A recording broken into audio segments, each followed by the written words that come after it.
So yeah, we're going to be talking all about SEO and GEO and just getting hike and rank organically. So now that AI is around, it's not just Google, and Google still dominates, but basically I want to show you kind of the breakdown here. So we're going to be talking about basically just what's working as of today. So a lot of stuff I'm going to be going through here and try to keep it interactive as well in the chat. So just keep an eye out there. Some of the things we'll be covering, the latest updates with the Google algorithm. We're going to be talking about how AI, answer engines, AEO, GEO. We're going to be talking all about that, how it's shaking up the market. Give you some updated stats to show you exactly what's going on there too, and then talk about what may have been done in the past that's going to affect what's working now. So there may be some things that you need to correct to get the better results you're looking for, and then also, of course, we're going to talk about the website, how to optimize that, and go through all that. So this is just a couple of the things. If we haven't met before, you've never been on one of these webinars, I'm Alex Danner, the owner and founder of Fence and Deck Marketers, and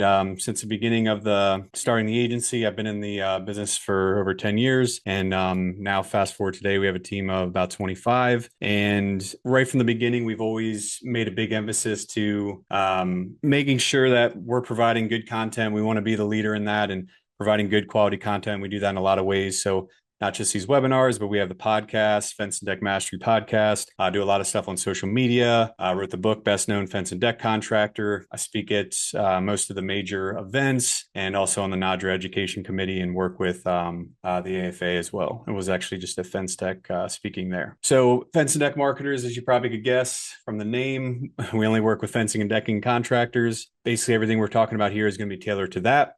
And the whole encompassing, the big overview of what we do is going to be basically all about omnipresence. So there's three principles to the omnipresence marketing system. First one's going to be maximizing opportunities. So in order to, grow the business, you need to get enough opportunities. You need to get enough leads, people reaching out.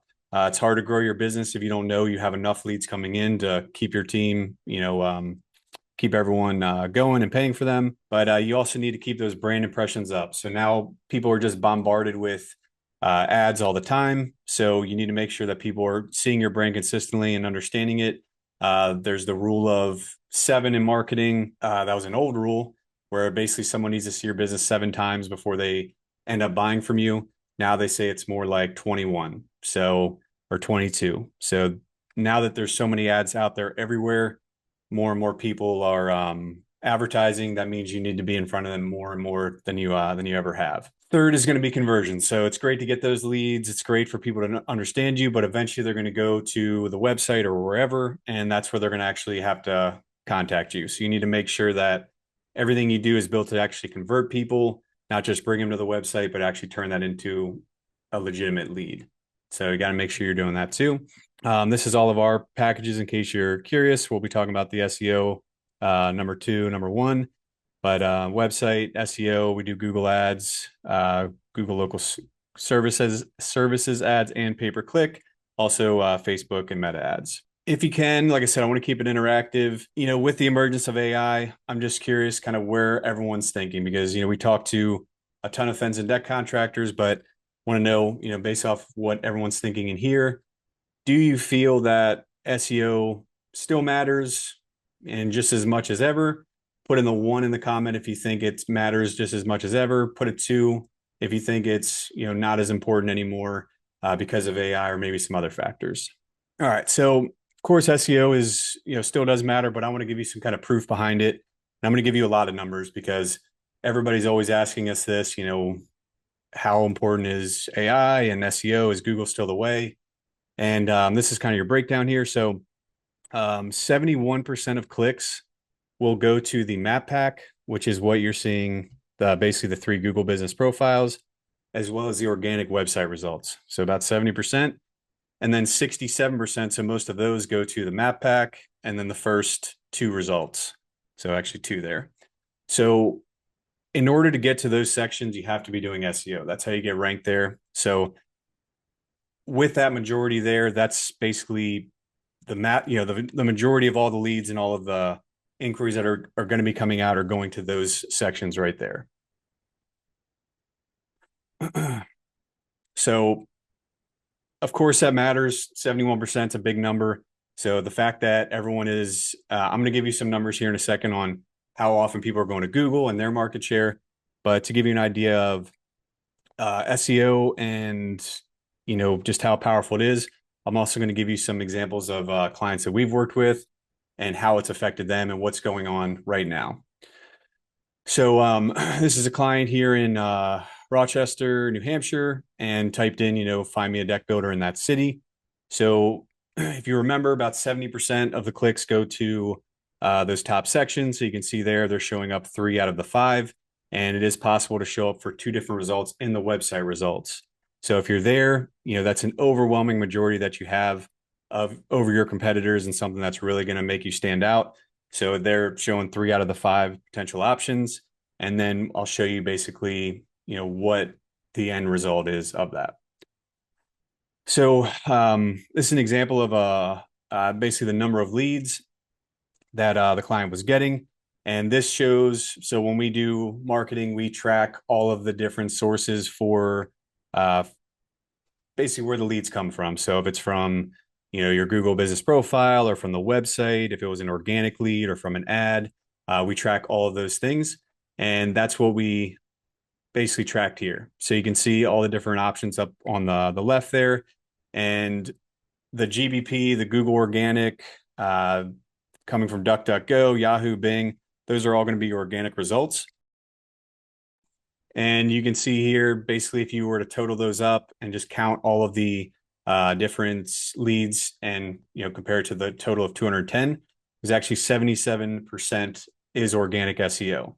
So this is, I would say, on the on the higher end. There are different variables that affect this and saying like, what will skew the numbers a little bit. A big one can be ads budget. So in this case, we're not using a huge ads budget, but we are running ads, and still you see this majority here. But if you have, say you're spending 10,000 a month on Google Ads, that can skew this quite a bit.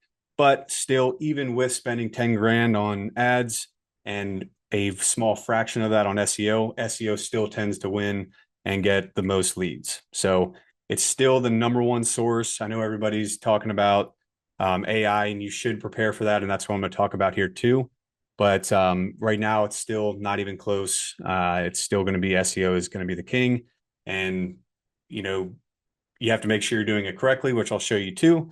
But it's not like, we're all, it's not like you need to redo every single thing and just account for AI, because it still is, a small majority. So, of course, SEO does matter, and everyone here was right. But I'll show you some numbers here that'll help you get an even better idea of the breakdown. Okay, so I'm going to talk about AEO and GEO. Just curious, has anybody ever heard of these before? AEO, GEO? Put a 1 in the chat if you have. Put a 2 if you haven't. All right, all ones. Figured you had if you responded to this email, but just want to make sure there's nobody that hasn't heard of it. All right. Okay, so let's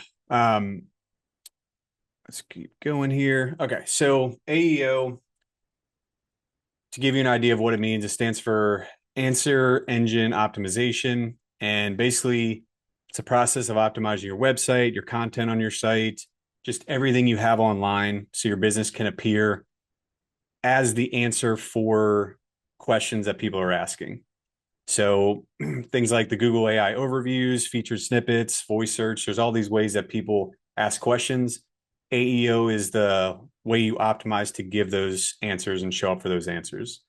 So it basically focuses on creating that content that answers the questions properly and being that preferred source and trusted source. So an example of this would be, if it's a fence or a deck company, let's say a fence company that's writing a page that answers a specific question. So maybe it is, what is the average cost of a privacy fence or a wood fence in Austin?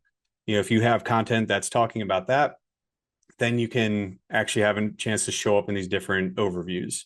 Or if you're comparing, wood fence and vinyl fence, the pros and cons, that's a way you can show up in the overview as well. So AEO is basically how you structure the content to answer a specific question, whereas GEO is how you optimize your brand. It's also about content, your reputation, and just the overall authority that you have on AI platforms. So ChatGPT, Gemini, Claude, Perplexity, Copilot, all of these are, you're basically optimizing to get seen and be shown as a authoritative source on those places.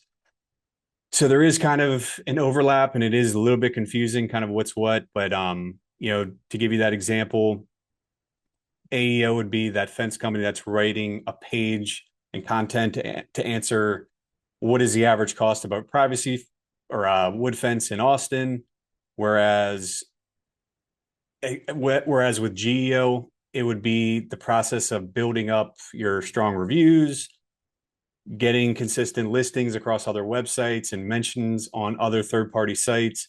Local authority could be case studies, having a clear service page structure for what you do offer. And with GEO, it would not be more of like an informational search. It would be more of who are the best fence companies in Austin. So it's less of like the informational stage, more of like, how do you get your company as a whole to stand out for when people are looking for it? So both can be very important, but as I'm sure you could guess, most people want to get those bottom of the funnel leads. So when somebody types, who are the best fence companies in Austin, you of course want to show up. So GEO is really powerful in that regard. Put in the chat, I'm just curious to see what the distribution is. So if you are using an AI tool, ChatGPT, Gemini, Claude, Perplexity, whatever, put that into the chat, which one you use the most. ChatGPT. Okay. So it seems like most ChatGPT. Here internally, we use quite a few of them, but Claude and ChatGPT are the main ones. But for looking up businesses and things like that, research, I tend to use ChatGPT, although I've heard other ones are a pretty good source. But I'll show you the numbers here in a second, because for this purpose, all we want to know is which one's being used the most. What are people using to find, fencing and decking businesses? Okay, so of course, just like our agency is only fencing and decking. I want to make sure it's specific as possible and really give you the information you need that's specific to these industries. So what I wanted to do is look up the number of searches from Google as well as LLMs. So large language models, the ChatGPTs, Perplexity, all of those are LLMs. And what you can see here is pretty staggering. So if you look at Google search, of course, that's always been the king. It still is. These numbers are purely commercial intent searches. So these are deck builder near me, or, best fence companies wherever, basically specific that we know are most likely to lead to a conversion, the bottom of the funnel lead, not looking for informational stuff. So just those, and just for fencing and decking related keywords, you're looking at 90,000 searches every day. If you look at ChatGPT, that's going to be 5,000. So this is growing really quickly. And if you compare it to Perplexity, Gemini, Claude, it's much, much higher. So they have a big head start. I guess it'll remain to be seen if they stay ahead, although it seems like they're going to. So ChatGPT is definitely the most used overall. But what we see now is it's being used more and more to help find fencing and decking companies, but it's primarily used for research. That's the big use of it, and less of, when somebody's like, hey, find me a new fence or a new deck company, like reach out. That's when they typically will go to Google. But of course, I'm going to show you how to answer all of these, because it is going to continue to grow. And, younger generations are using ChatGPT more than ever. So it's going to keep going in that direction more than likely. All right. So I want to keep going this trend because, like I said, this is something I hear constantly. So I want to give some numbers, especially anybody's like really worried about ChatGPT, like already overtaking Google or something like that. So these numbers here, this is actually the percentage breakdown between basically the distribution by platform from Google and other options. So the LLMs. So you can see here in this first column here, Google search total. This is this is also including the AI overview. But broad, let's start this. Commercial intent demand. This is going to be what we were talking about with this. The deck builder near me, fence repair, those bottom of the funnel keywords. That's going to be the commercial intent. So as of right now, for those keywords, Google has a 93% share for that demand. Whereas if you look at the broad sales relevant demand, this is going to be anything related to fencing and decking.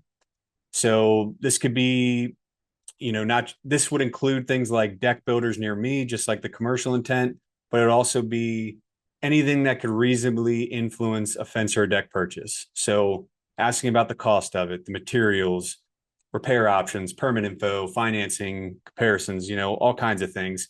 That's going to be what's in this 90% and what also you see in these options here. So just like I was saying earlier, the majority of people are using Google for commercial searches like bottom of the funnel.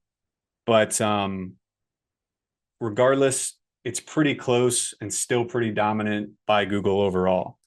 So I was pretty surprised by this. Myself, well, I probably still use Google more than anything for finding a local company. But if I really need to dig deep, I will use ChatGPT. And then most of the time, I will go to Google to actually call them. But it seems like, although it's not as exaggerated as I thought, for the most part, that is the trend here too, that people are using ChatGPT and other AI engines for researching stuff about companies to figure out who to use. But when they're ready to go, when they're ready to actually move forward, that's when they tend to use Google. So you can see here, ChatGPT is the leader for that, 6.7. But of course, compared to Google, it's still very low.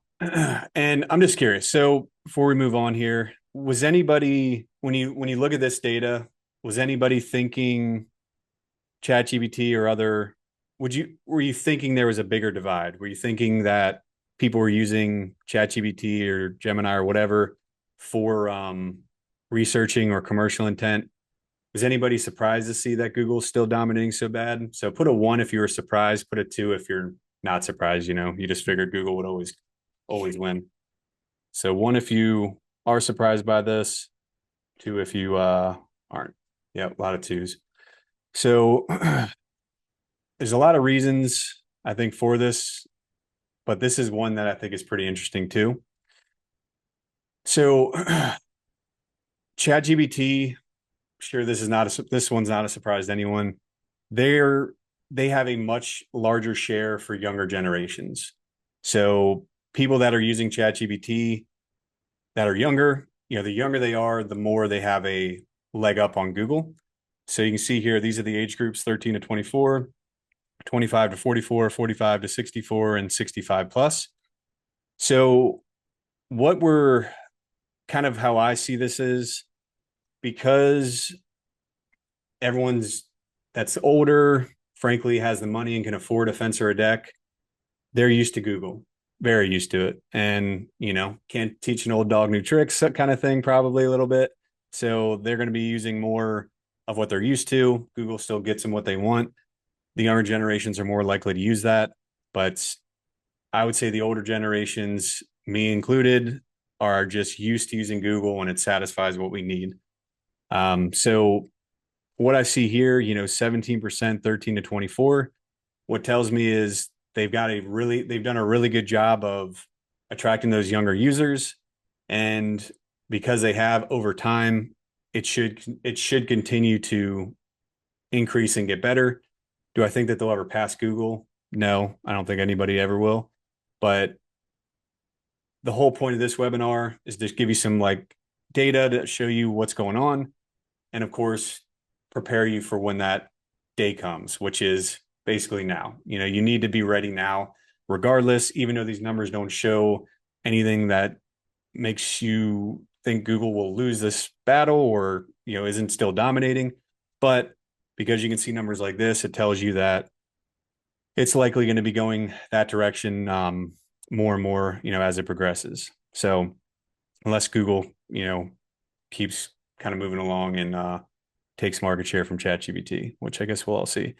Um, but yeah, if you look at, I guess I would say the target demographic, usually that's going to be, I would say probably 35 or older is what we typically see, maybe even older than that. Um, for those specific demographics, they're still, the overwhelming favorite is going to be Google. But it gives you an idea of like why you should be preparing for it in the future. That's why why I thought this was so interesting to show the younger generations. Okay, so I want to show you how people are going to be using it, common uh, searches on ChatGPT and kind of what to expect, and also how you can use it to kind of learn more about your company. So a common one would be, you can do the research stuff to learn more about the materials or things like that. But more and more people should be using it to find the best deck or fence builders in the area. So I did a search on ChatGPT. It says, I'm looking for a deck builder in Franklin, Tennessee. What are your recommendations? And then ChatGPT spits out all these recommendations. So it'll say, here's the short list. It gives 5 results. I searched this Carpet Decks as one of our clients. So that was exciting to see them at the top there. But once you see that list, whether you're showing at the top or whether you're not, you can use ChatGPT to understand why you're not. So that's the beauty of all of this. And quite frankly, you could use ChatGPT to find out why you're not ranking on Google better too. You can use it for just about anything. But what I asked basically is why is Harpeth Dex the best? They said it's not definitively the best, but it'd be the first call. And these are the reasons for it. And these are the things you need to be worried about with your business too. Um, they, for whatever reason, I don't even think I agree with this, but they really love when you do multiple types of things, not just new deck composite installs. So whether you do it or not, it can be a good idea to advertise that you do wood or deck repair or fence repair, um, because ChatGPT tends to like it. But you can see here they do all of these different items. They do the design and any kind of upgrade there. It says that they're actually within that city. So just like Google, you're going to rank better if you're actually within that area. Um, that's what I was saying about the wood and composite options. Like I said, I don't really get why they care about that, but it seems like they do. So you got to make sure you're accounting for that too. Um, and then also talks about other service options. So they like having a wide array of service options, not just, like I said, new composite decks. And a very common mistake with websites is you don't break down into individual pages exactly what you do. So you might have just one decking page or one outdoor living page. Shoot, you could have one services page that lists everything. That's a big mistake because you want to very easily be able to tell these ChatGPT and other LLMs exactly what you do by having those as separate pages. And you want to make it easy for them to digest it so they know. So you can see here, these are all pages that we put on the website. So they show up for that. And then also, of course, if someone's like, hey, I need a porch or a patio in Franklin, Tennessee, they're not going to find you if you don't have those dedicated pages on there. So it's really, really critical to really break down, the pages correctly. All right, so put a 1 in the chat if you already break out your pages your services into individual pages. So rather than just one decking page, but you talk about deck installs or deck repairs or composite decking, porches, patios, outdoor kitchens, fire pits. Put a 1 in the chat if you're doing that. Put a 2 if you're not, or if it's not as strong as it could be. 1, 2. Okay. And before I move on, I challenge everybody here to do this themselves. So there is zero reason not to go in and see what they say about your business, see where you're ranking, and just see where you're falling short. So I said, why are they the best? I could have easily said if they weren't number one, why were we not ranked number one? What are the problems? And that will also list out what they see, what exact issues that they're seeing. so you can know, what you got to do to fix them. Okay, so kind of a summary so far.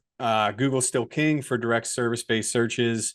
AEO, geo platforms are catching up is probably not the right word, but they are gaining traction and should continue to. So for any kind of FAQ research type questions, they're doing really well there. And then some users are just bypassing Google to go there. And really, at the end of the day, what it means is you need to show up in both places. Okay, so with ranking for Google and on LLMs, there's a ton of different ranking categories. So there's over 200. I just put a couple in here, and more than anything, I'm kind of using this as like you can use it as a screenshot. But there's different rank factor categories basically. So you have the technical ones. This is like the behind the scenes stuff that you can't really see easily. Maybe related to the website build or the hosting. The on page is going to be, what pages you actually have on the website, how your website's optimized, and how it's structured, the length, the quality. Whereas the off page is going to be other online assets that can help yours rank, basically. So backlinks, when other websites link to yours, if they're mentioning you, if you have a really good social media following. The reviews are a absolute crucial piece. Press releases, citations, podcasts. So this is just anybody that's really talking about you, or you're talking about yourself, like social media. The experience, this is another piece. So this is often like a tiebreaker, and that's going to be the website experience. So Google and LLMs, they don't want to show websites that are hard to use. They want to give their users the best possible experience. So if you have a website that's just hard to manage or hard to navigate, or it's slow, it's not safe, or you have pop-ups, things like that, just things that hurt the experience, you want to make sure you're fixing that. And then this is basically the new SEO formula. So you need to figure out what the most important keywords are based on your services in your area. So there's tools like the Keyword Planner, SEMrush, Ahrefs, where you can actually see what keywords are being searched in your specific area and map that to the services that you provide. So if you get very specific on which services you provide, you can then compare that to what the overall search volume is related to your service area. So you can search it by the area that you're inside of. So if you're going across 2 counties, you can use these tools to say, find me the keyword volume for the decking related keywords in just these counties. If you see that certain keywords are getting a lot of volume, you want to create separate pages for those. That's what's going to help basically get you better rankings for those keywords. And then user experience. So you need to make it easy to use, should load fast, all of that stuff. Monthly blog posts, giving them the information that they want, FAQs, answering the questions that they need answered or they might have. On-site optimization, the meta titles and descriptions, the authority, so building backlinks. And then, of course, you got to track your results. So Antonio said, what's the best keyword planner in your opinion? I would use a Google Keyword Planner. However, well, first off, SEMrush and Ahrefs are really expensive. You can get a basic plan that aren't that bad, actually. So for just one site, it's not that bad. But the Keyword Planner is the best because that's Google's actual data. However, you do need to be doing some kind of ads with them and actually paying them to get the real numbers. If you don't pay them, then they'll just give you a range. So it'll say like, instead of 350 searches a month, it'll say 100 to 1,000. So what you could do is basically pay them just about nothing and get them running so you can use the planner. But if you can do that, that's the best way because those are real numbers from Google. Yep, no problem. Okay, so going to dive into this a little bit deeper with SEO. So on page, we talked about page for each city and all of that. And then we talked about the H1 titles and basically ranking or sorry, structuring the pages correctly so it looks good. And then the content just needs to be unique. So you can't have a website that just has the same text and just change the name. And I'll give you an example here of kind of how the breakdown can look. So, like, say, decking services, this is fencing and decking. You can see kind of the breakdown here. So each of these was getting separate volume. So these are all individual pages. Fencing side, you can see the different types that people are typing in individually, outdoor living, all of these things. So these are all ways that you can show up on Google, by creating those pages. Okay, so all right, and then the Google Business Profile. So we're talking a lot about the website, but SEO is heavily involved with the um, Google listing, and that's actually where more people go than the website. The website does influence those rankings too.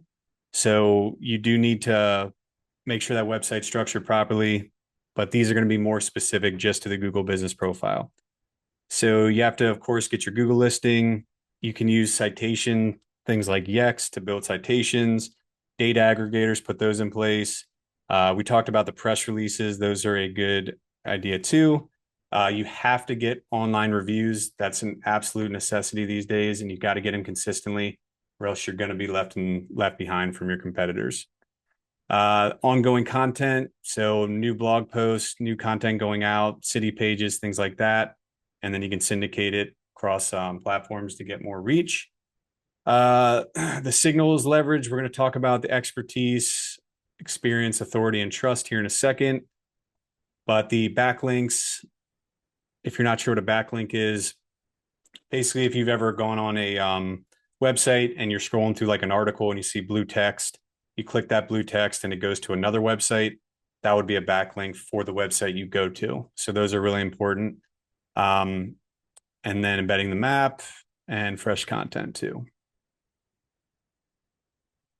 Okay, so just like Antonio was asking and we were talking about earlier, so this is just an example of the keywords that are searched every month on Google. And you can kind of see the breakdown and you can start to see why we have all those different pages. So you want to take a keyword list like this. This is not even a big one, but all of those tools will give you some different variations. But you want to see what those monthly searches are and then create those separate pages for each one of them.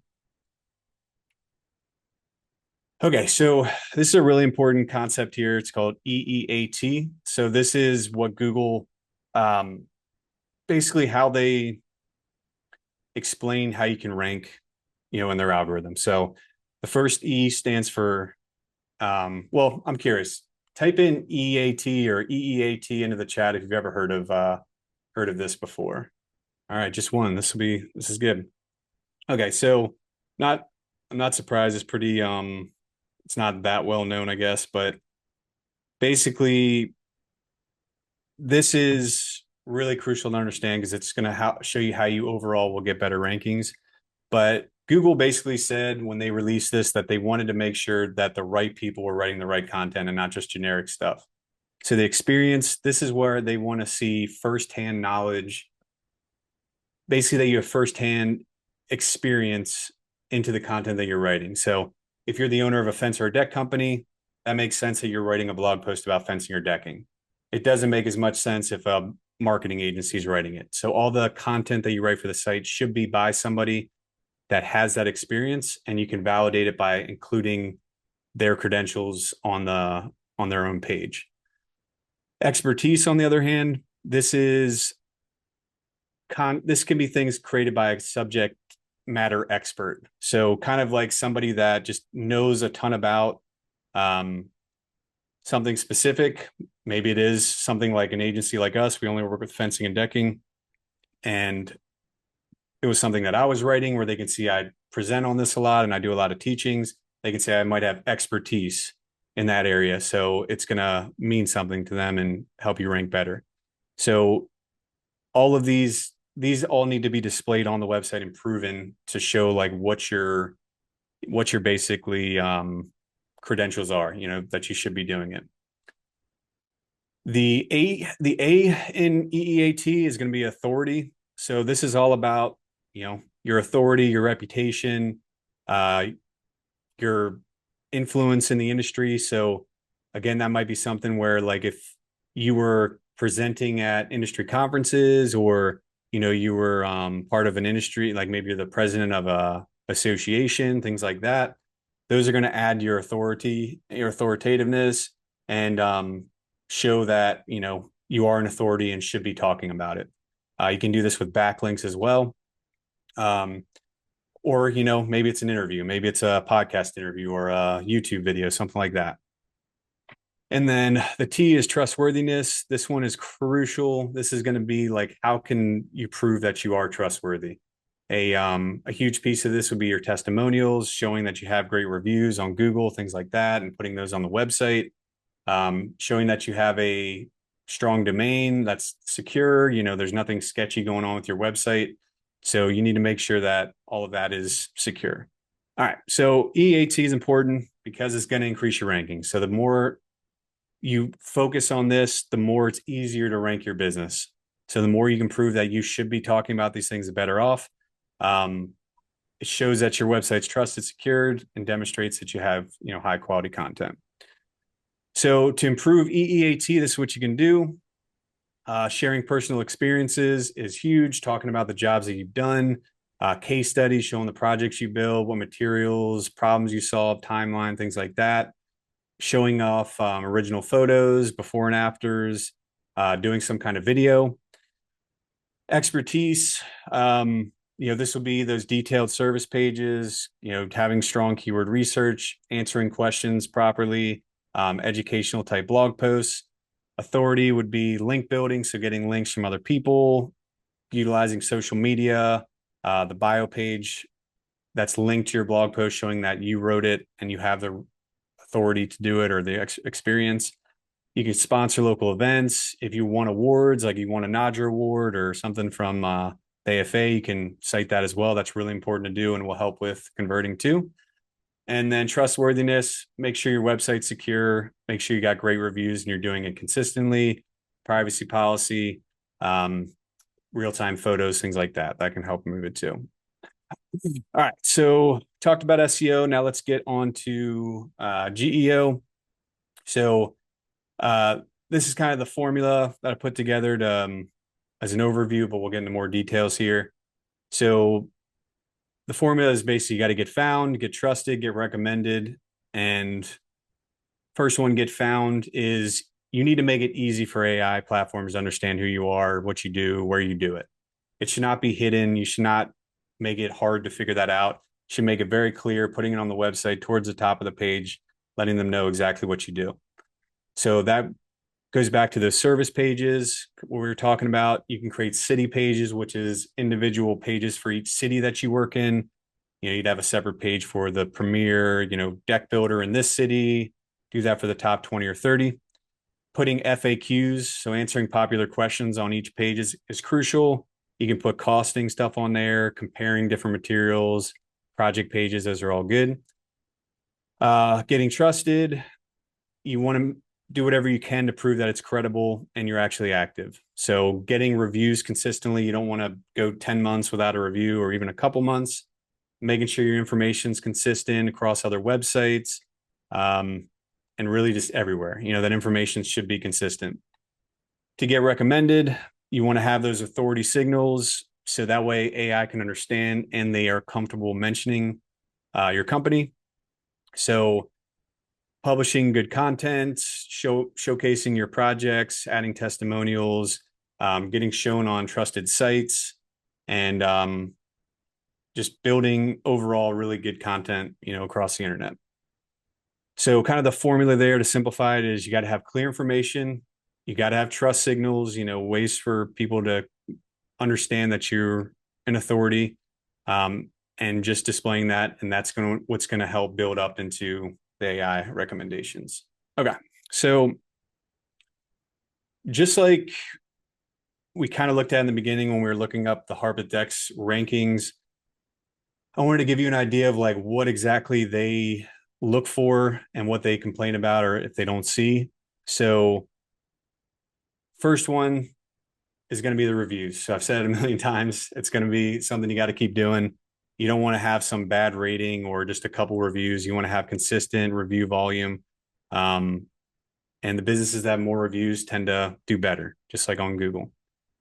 Years in business, not a whole lot you can do there if you're just brand new, but if you are an older business, make sure you're emphasizing that. That's what they tend to weigh in on. Service offerings, they, like I said in the beginning, they like full service things for whatever reason, not just repairs or replacements. I guess they do it this way so that way it's more likely they recommend someone that can do what they want, not just a company that might say we only do replacements. Um, they even gave bonus points if you do fencing and decking, is one thing I saw. Open longer hours. So if you're closed early and your competitors aren't, somebody's searching at 6 p.m. and you closed at 5 and your competitors are open until 8, they're gonna hold that against you. Making sure you're understand clearly that if you're not within the city that you want to rank in, it's going to be hard to rank well there. You got to make sure within that city you want to rank in. The professional website, we talked about that a lot. Any kind of certifications, licensing, awards, things like that. Those are also going to help you rank better. Okay, so just curious, put a 1 in the chat if you feel like you are doing a lot of the things to help with ranking for ChatGPT and other AI. Put a 2 if you feel like you're so. Put a 3 if you feel like you've done nothing. So 1 is like you feel pretty good. 2 is indifferent. 3 is bad. Haven't really done anything. All right, so 2, a lot of 2s. Ethan with a 3. Okay. Yeah, the vast majority of websites, and this is good news, fencing and decking websites are not doing any of this stuff. So if you implement this and really take it seriously, it's something that's going to set you up for success, later in the future. But I am curious, is there anything that you learned or any kind of takeaway, things that you noticed, things that maybe you want to share or really stuck out to you? Love to know if there's anything that really surprised you or just kind of stuck out, any kind of takeaway. Google ranking top for search. Yep. It's not alone, Antonio. Everyone seems to think AI's already won. I don't think they will ever lose, but they probably will permanently lose less share. They won't go back to the same level of dominance, I don't think. ChatGPT outranking other AI tools besides them being much better. I think that's because they're first to market. They're the first ones out there. Yep. So individual location pages. Yep, that's good. Yeah, I thought AI would be more too, and maybe it will. I'll do this webinar again, and I'll get some fresh stats. All right, so we're right in the middle of the busy season here. If you are a fencing or decking contractor, you do those services, and you want to discuss, or you want us to do an audit and see exactly where you're ranking on Google, on ChatGPT, these other platforms. Happy to do that. We can do a complete custom audit for all of that and create a plan, discuss all of some strategies that could help your business. So if you're interested in that, just scan that QR code right there and select something from the calendar. There's no cost to you. And, I do these audits. I take my time and I put a lot of effort into them and coming up with a custom plan and something that's specific to your business. So if you're interested in that, just scan that QR code and schedule a quick call with us, and we will go from there.